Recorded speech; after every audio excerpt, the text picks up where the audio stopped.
Yo, Shortbox Nation, welcome back. This is our episode 11 video review, and I wish I would have pulled up the name of the episode. No, it's actually titled Reunion. So this is episode 11 video review. Welcome back. We got some topics, man. What do we got? We do have some topics. Bringing it up, we have Daredevil forgives Karen. We have The Tomb is Empty. We have The Band is Back, and The Devil You Can Trust. Yes. So last episode ends with Point Dexter in the Daredevil suit hunting down Karen. He kills Father Latham. Also beats the hell out of Matt. And it ends around there. It opens up. Maggie is walking back to the church. Pandemonium. The FBI arrives on the scene. I want to real quick. I like the idea that Daredevil's mother hears what's going on before she sees what's going on. I think that's significant. It's kind of keeping in tone with the way her son views the world. That's good. And it's, I don't know, there's a lot of that happen. I wanted to mention that there's a lot of that going on in this season where people hear things happen before they actually see them, and I think that's done on purpose as well. No, that's solid. So the FBI arrives, and they are dead set on finding Karen and Daredevil. Oh yeah. They're on the run. Yep. Daredevil and Karen are on the run. The authorities can't be trusted. No. And they're in hiding. And man, you see that back and forth and that struggle with Nadeem and Point Dexter, because Maggie, that's what I like about Maggie, man. She's real smooth with it. She walks up to them and she's like, I actually saw Daredevil go that way. She's from the streets, son. I saw Daredevil go that way. And of course Point Dexter's like, nah, we can't trust that old lady. He's here somewhere.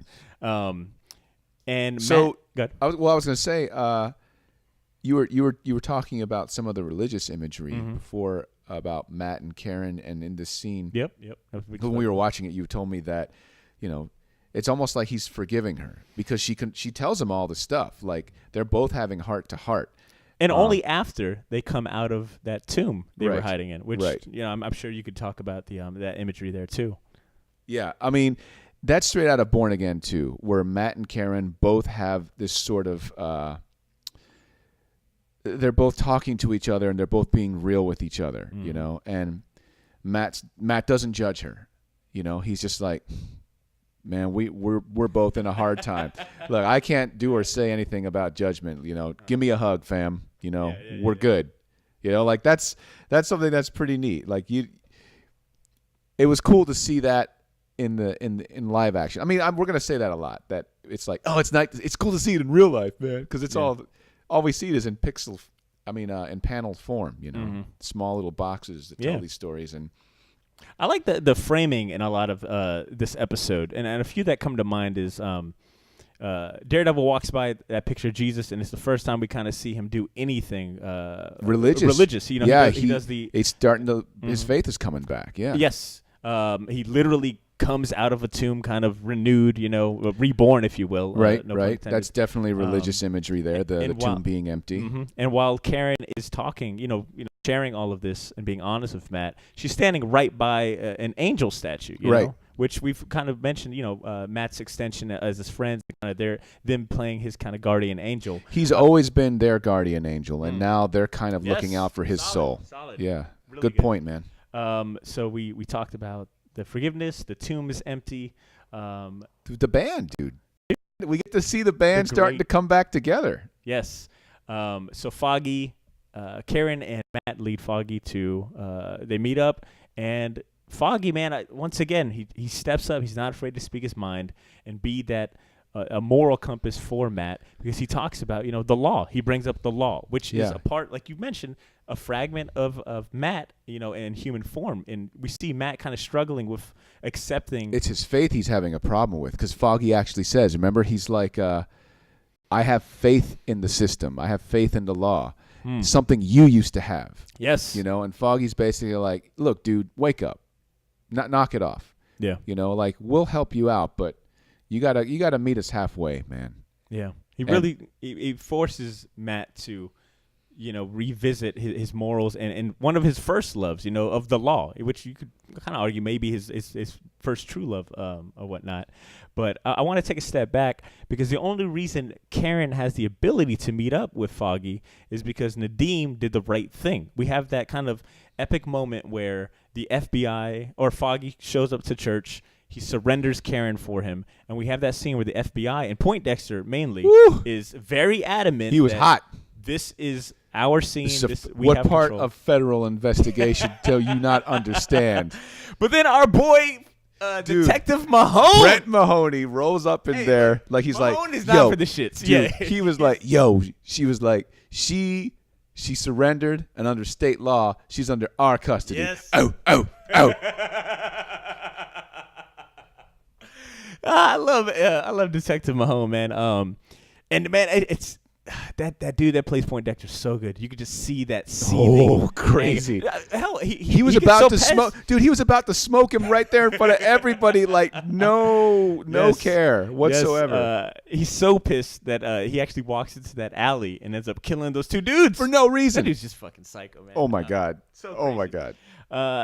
Which leads us to our last topic, Devil You Can Trust. Oh, Nadeem, Nadeem, clearly knowing what he did. I'm sure that he knew there was going to be a retaliation, especially when Kingpin found out and asked the dude for his jacket. Oh, yeah, for sure. He beat the crap out of that dude. He was like, get the body out of this car. Also.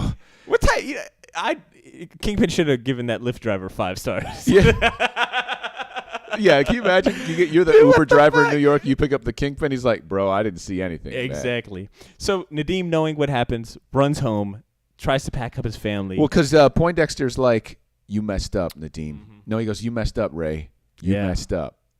So he's going to go and basically see, oh, God, my family.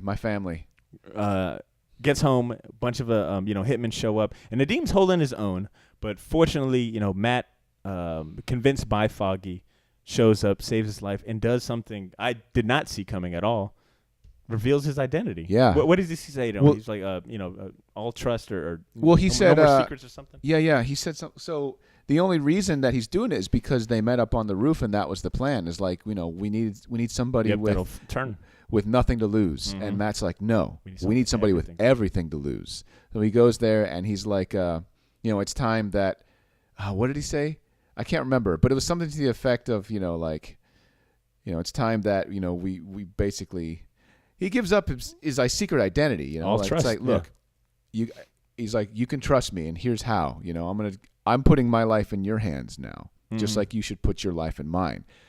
I'll meet you halfway. We're both in this together, bud. So it was like, woo, powerful, man. Did you notice Nadeem pulled the trigger on Matt? He goes, the gun clicked. And Matt knew that there were no bullets in there, of course. Mm-hmm. So it's of course he knows. But still, it's like, oh, Nadeem would have shot him. Crazy. Yeah. But he was also in daddy protection mode. So what this is episode 11. We've got 2 more to go. I'm starting to fear for Nadeem's life because he's really just barely avoiding, getting, killed and his family being put in danger, even more so. So, solid episode, man, and Maggie comes through for them. Not only does she run interference, like you said, hey, Daredevil went that way, but also without her, I don't think Nadeem would have done the right thing, because she approaches Nadeem and asks him, do you consider yourself a moral man or a good man, something to that effect, right? And I think that was the seed and everything, and for sure, and to your point, she just listens. She's listening in on everything, being kind of keen to her senses, much like Matt, and trying to figure out, who the players are. So that was pretty impressive. And thank you for bringing that up. That's solid. I think that is all we got for episode 11. And things are really starting to gear up and heat up. And I want to start episode 11 or 12. So once again, if you are watching this video and you enjoy it, like the video, comment, subscribe to the the YouTube channel, as well as the podcast, the Short Box podcast, and stay tuned and check us out on our episode 12 review. All right, peace.